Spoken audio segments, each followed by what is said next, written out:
जय हिंद, वंदे मातरम। दोस्तों, हमारे बिहार में बहुत से मुद्दे हैं जिन पर कड़े सुधार की आवश्यकता है, जैसे शिक्षा, रोजगार इत्यादि। और आज इस वीडियो में हम बिहार के फार्मेसी डिपार्टमेंट के छात्रों के रोजगार से संबंधित बिहार फार्मासिस्ट बहाली के बारे में जानेंगे। हम समझेंगे कि आखिर ये बहाली बीटीएससी ने निकाली तो है, कुछ बच्चों ने आवेदन भी कर दिया है, लेकिन बार बार इसमें रुकावट क्यों आ रही है। आज हम क्रमबद्ध तरीके से इस बहाली के निकलने और फिर डिले होने के कारण समझेंगे। तो दोस्तों, मैं हूं आपका दोस्त ऋषभ कुमार। चलिए शुरू करते हैं।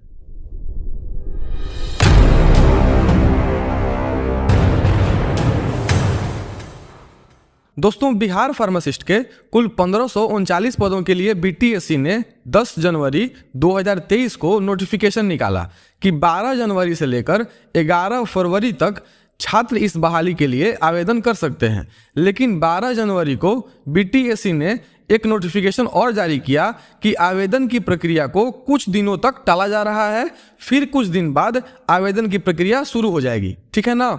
अब इसके बाद 3 अप्रैल को दोबारा नोटिफिकेशन आया कि 5 अप्रैल से आवेदन की प्रक्रिया शुरू होगी और 4 मई तक छात्र इसमें आवेदन कर सकते हैं। पर जब छात्रों ने नोटिफिकेशन डाउनलोड किया तो पता चला कि बहुत से छात्र कुछ एलिजिबिलिटी क्राइटेरिया के कारण आवेदन ही नहीं कर सकते। जैसे पहला कि आवेदन के लिए फार्मेसी काउंसिल में रजिस्ट्रेशन होना अनिवार्य था, दूसरा कि बी फार्म के छात्र आवेदन ही नहीं कर सकते थे, और तीसरी उम्र सीमा की समस्या थी। तो रजिस्ट्रेशन के संबंध में डी फार्म के छात्रों ने पटना हाई कोर्ट में अर्जी दाखिल की और बी फार्म के छात्रों ने बी फार्म को भी इस बहाली में शामिल करने के लिए पटना हाई कोर्ट का दरवाजा खटखटाया।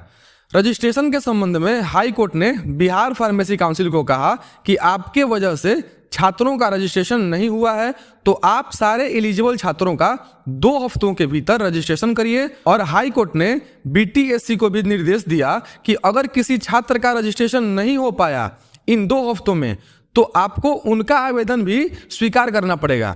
ये 13 अप्रैल का ऑर्डर है। इसके बाद बीटीएससी ने नया नोटिफिकेशन निकाला 2 मई 2023 को कि हाई कोर्ट ने ऑर्डर दिया है, जिसके वजह से आवेदन की अंतिम तिथि 4 मई से 19 मई की जाती है। इस बीच में रजिस्ट्रेशन होना था या सुधार होना था, लेकिन इस दौरान ना ही किसी का रजिस्ट्रेशन हुआ और ना ही बीटीएससी के साइट पर कुछ बदलाव, क्योंकि उधर बी फार्म के छात्रों के आवेदन पर पटना हाई कोर्ट ने बी फार्म को इस बहाली में शामिल करने की मांग को खारिज कर दिया था।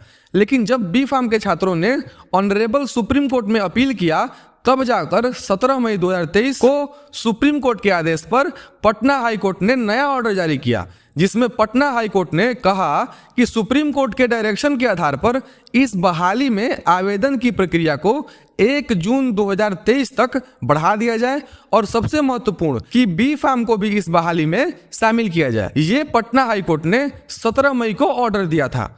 और फिर 19 मई 2023 को बीटीएससी ने एक और नया नोटिफिकेशन निकाला कि हाई कोर्ट के आदेश के बाद आवेदन पोर्टल के सॉफ्टवेयर में सुधार की आवश्यकता है।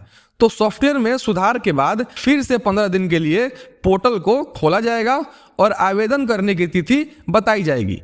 कहने का मतलब ये है कि इस बहाली से जुड़े तमाम कोर्ट ऑर्डर के बाद ये अभी आज 16 जून तक का आखिरी नोटिफिकेशन है, जिसमें बीटीएससी ने सॉफ्टवेयर में सुधार की बात कही है और फिर सुधार होने के बाद पोर्टल ओपन होने के बारे में बताया है।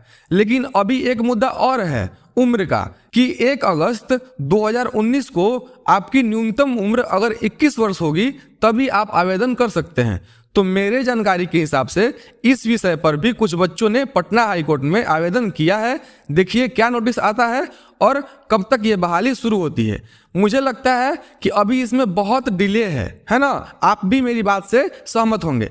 जैसे ही कोई खबर आएगी मैं वीडियो बना दूंगा, और ऐसे ही गवर्नमेंट वैकेंसी से जुड़े सही और सच्ची जानकारी के लिए इस चैनल को सब्सक्राइब कर लीजिए। वीडियो को अपने दोस्तों के पास शेयर कर दीजिए, वीडियो को लाइक भी कर दीजिएगा, और आखिर में कमेंट कर अपना राय हमें जरूर बताएं। फिर मिलते हैं आपसे अगले वीडियो में। धन्यवाद।